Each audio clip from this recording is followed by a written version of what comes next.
और इधर आज गुजरात चुनाव का ऐलान हो गया।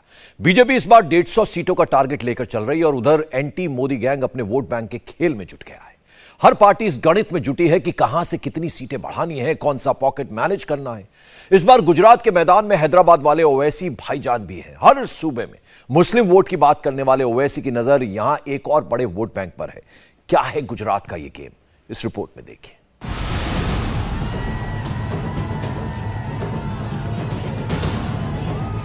गुजरात में अब की बार किसका वोट दमदार? जी हां, चुनाव का ऐलान हो गया। अब वोट बैंक की मारामारी है। वोट बैंक एक फॉर्मूला है, तो इस बार एंटी मोदी गैंग ने अल्पसंख्यक आदिवासी वोट का दांव चला है। इस बार मैदान में मोदी की बीजेपी के अगेंस्ट प्लेयर कई हैं। भारत जोड़ो यात्रा पर निकले राहुल गांधी, दिल्ली वाले केजरीवाल और हैदराबाद वाले ओवैसी भाईजान। चुनाव का ऐलान होते ही भाईजान मैदान में आ गए। हैदराबाद में प्रेस कॉन्फ्रेंस की और अपने एजेंडे की पिटारी खोल दी। गुजरात के मसले गिनाते गिनाते भाईजान अपने मुस्लिम वोट बैंक के एजेंडे पर चले गए और उसके बाद बड़ी सफाई से स्विच ओवर कर गए दलित और आदिवासियों पर। भाईजान जानते हैं गुजरात में अकेला मुस्लिम वोट बैंक उन्हें कामयाबी नहीं दिला सकता, लिहाजा दलित और आदिवासियों को जोड़ना जरूरी है। धर्म संसद आप ही के प्रदेशों में होता है। धर्म संसद में गालियां दी जाती हैं महात्मा गांधी को, उन्हीं के पार्टी के महिलाओं को, फिर मुसलमानों को। उनके एमपी ने दिल्ली में एक भाषण देकर कहा कि मुसलमानों का इकोनॉमिक बॉयकॉट होना चाहिए। उसके ऊपर अभी तक केस नहीं बुक हुआ। क्यों नहीं बुक हुआ केस? सुनिए, केस नहीं बुक हुआ उनके ऊपर, इसीलिए सुप्रीम कोर्ट को ये कहना पड़ा कि सो मोटो एक्शन लो। सवाल असदुद्दीन ओवैसी नहीं है, सवाल देश का है। आप 80-20 की आप बात किसने की?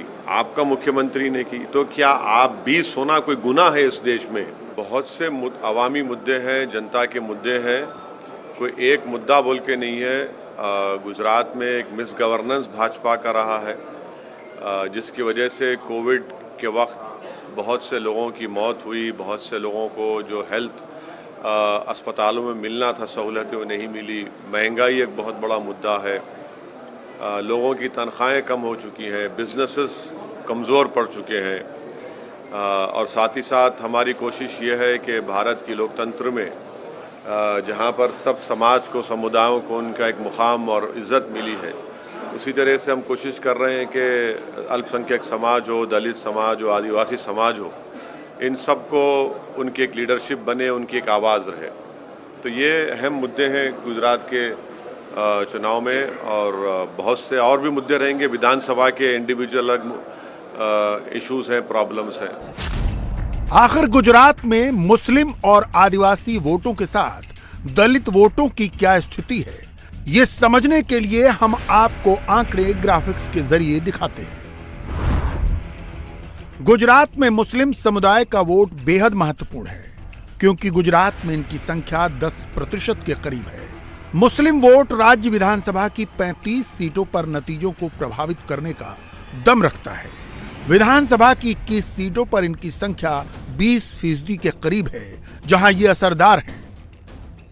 मगर आदिवासी वोट इनसे भी अहम हो जाता है। बीजेपी 27 साल से गुजरात की सत्ता में मौजूद है, मगर आदिवासी गढ़ को तोड़ने में वो नाकाम रही है। गुजरात में आदिवासी वोटों की दमदारी का अंदाजा लगाइए। आबादी है 15%, रिजर्व सीटें हैं 27, 40 सीटों पर असरदार हैं और कुल 10 जिलों में आदिवासी मजबूत स्थिति में है। राज्य के ट्राइबल फैक्टर वाले 10 जिलों में 5 ऐसे भी हैं जहां आदिवासियों की आबादी 50% से ऊपर और 95% तक है। डांग में 95%, तापी में 84%, नर्मदा में 82%, दाहोद में 74%, वलसाड में 53%। पिछले विधानसभा चुनावों के नतीजों पर नजर डालें तो आदिवासी बहुल सीटों पर बीजेपी का प्रदर्शन कांग्रेस के मुकाबले बेहद कमजोर रहा। कांग्रेस को 15 सीट मिली, वोट 56%। बीजेपी को 9 सीट मिली, वोट 33%। अन्य को सीटें मिली 3 और वोट 11%। लेकिन 2 साल के भीतर बीजेपी ने इस इलाके में काफी मेहनत की। नतीजा ये कि 2019 के लोकसभा चुनाव में बीजेपी का वोट शेयर बढ़कर 52% हो गया, जबकि कांग्रेस का घटकर 38% हो गया। चुनाव 2022 की विधानसभा का है, मगर बीजेपी की तैयारी 2024 की है। जब गुजरात के चुनावों का ऐलान हो रहा था तो गुजरात बीजेपी के दफ्तर में गृह मंत्री अमित शाह सीटों पर चर्चा कर रहे थे। इस चर्चा का भी एक बड़ा मुद्दा आदिवासी बहुल सीटें थी। बीजेपी का सबसे ज्यादा फोकस उन सीटों पे है जहां पिछली बार पार्टी का परफॉर्मेंस अच्छा नहीं रहा था, उसे सबसे कम वोट मिले थे। सीटों के निर्णय की जो चर्चाएं हो रही हैं उसकी शुरुआत में ही सबसे पहले उन 47 सीटों पर फोकस किया गया जहां बीजेपी को सबसे कम वोट मिले थे, उसका परफॉर्मेंस बेहतर नहीं था। इन 47 सीटों में से पार्टी को सिर्फ 17 सीटें मिली थी।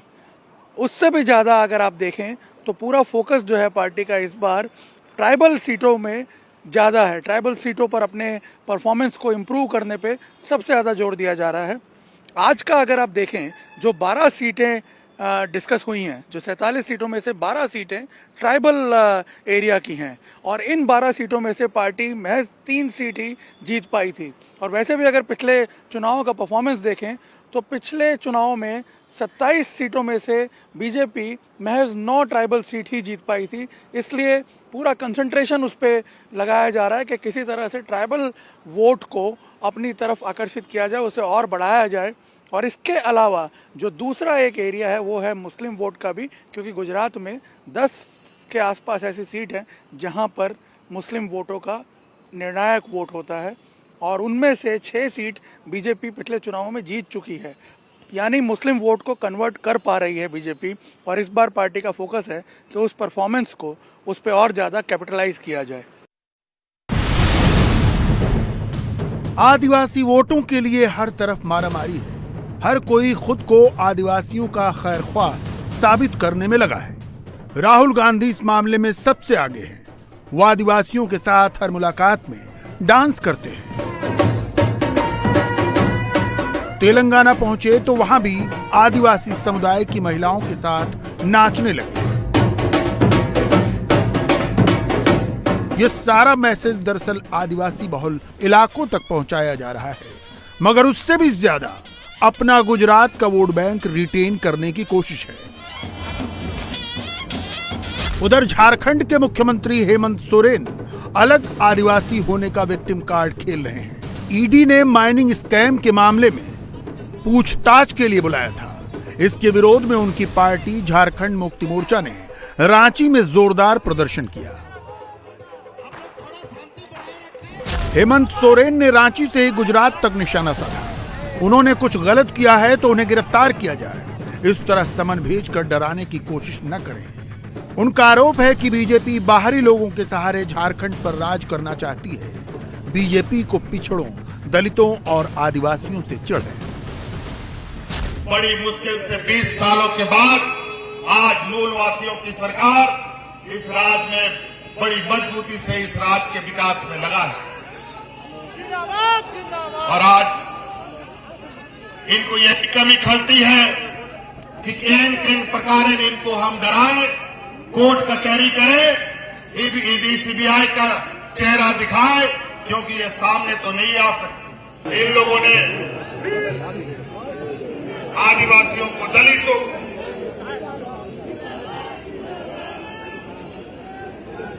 एक मजाक समझ रखा है, शोषण का एक जरिया समझ रखा है।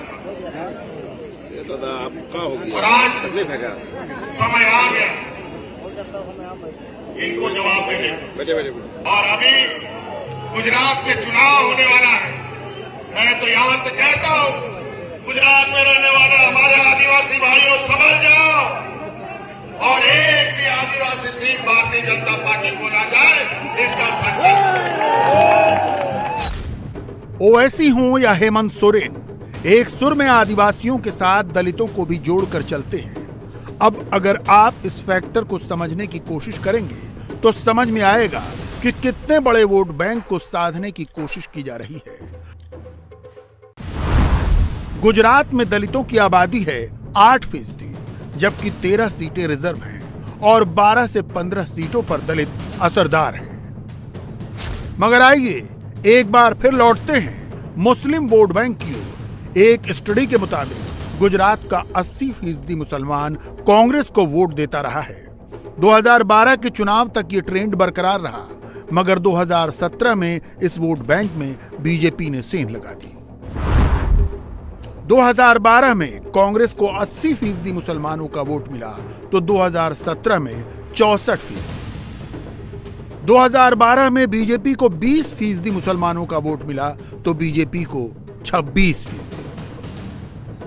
ओवैसी भाईजान समझते हैं कि गुजरात के मुसलमान का कांग्रेस से मोहभंग हो गया, इसलिए वो इस वोट बैंक को हथियाना चाहते हैं, मगर कांग्रेस उन्हें बीजेपी की बी टीम साबित करने में लगी है। ओवैसी इस इल्जाम पर फिर बैकफुट पर हैं। अभी हम क्या करने वाले हैं, अगर ये कांग्रेस, बीजेपी और दूसरी पार्टियां तैयार हो जाए तो हमारा इरादा यह है कि अहमदाबाद के रिवर फ्रंट पर हम अपने पार्टी के पैसों से इन लोगों को बिठाकर एक जो भी खर्चा होगा करेंगे, वो तय कर ले हम क्या हैं। वो तैयार हैं कि वो रिवर फ्रंट पर बिठा देते हैं उनको। अब चाय तो नहीं बना पाएंगे, मगर जो भी अहमदाबाद की चाय बिस्किट होगी हम खिला देते हैं उनको, डोकला भी रख देते हैं। वो तय कर लें बैठ के कि हम क्या हैं। मगर हमको इनके सर्टिफिकेट की ज़रूरत नहीं है, और जितना ज़्यादा वो बोलेंगे हमको, उससे हमको फ़ायदा ही होने वाला है। बोलते रहिए, हमको कोई फ़र्क पड़ने वाला नहीं है। देखिए, हम अपनी पार्टी के लिए, अपनी पार्टी के कैंडिडेट्स के लिए काम करते हैं, और इस तरह से जो लोग झूठ बोलते हैं, बकवास करते हैं, इससे क्या फ़र्क पड़ता? कोई फ़र्क पड़ने वाला नहीं। ओवैसी लाख सफाई दें, मगर गुजरात के मुसलमान का भरोसा उनसे डिगा है। उनकी जगह मुस्लिम वोट बैंक का एक बड़ा दावेदार अरविंद केजरीवाल को माना जा रहा था, मगर केजरीवाल ने तो चुनाव अनाउंस होते ही गुजराती में जो मैसेज जारी किया, उसमें गुजरातियों को भाई बताया और उनको अयोध्या में भगवान श्री राम का दर्शन कराने का वादा किया। તમે મને તમારો ભાઈ માનો છો ને, આપના પરિવારનો હિસ્સો માનો છો ને, મને આટલો પ્રેમ કરવા બદલ ખૂબ ખૂબ આભાર। હું આપને વચન આપું છું કે તમારો ભાઈ બનીને તમારા પરિવારની જવાબદારી સંભાળીશ, તમને મોંઘવારીમાંથી મુક્તિ અપાવીશ, તમારી વીજળી ફ્રી કરી દઈશ, આપના બાળકો માટે શાનદાર સ્કૂલ બનાવડાવીશ, આપના પરિવારની સારવાર માટે શાનદાર હોસ્પિટલ બનાવડાવીશ, તમારા બાળકો માટે રોજગારની વ્યવસ્થા કરીશ, તમને અયોધ્યા શ્રી રામચંદ્રના દર્શન કરવા લઈ જઈશ। બસ એક બાર એક મોકો આપો, જીવનભર તમારો ભાઈ બનીને રહીશ। इंडिया टीवी हर वक्त हर जगह डाउनलोड करने के लिए सर्च करें India TV news Google play store या ऐप स्टोर पर।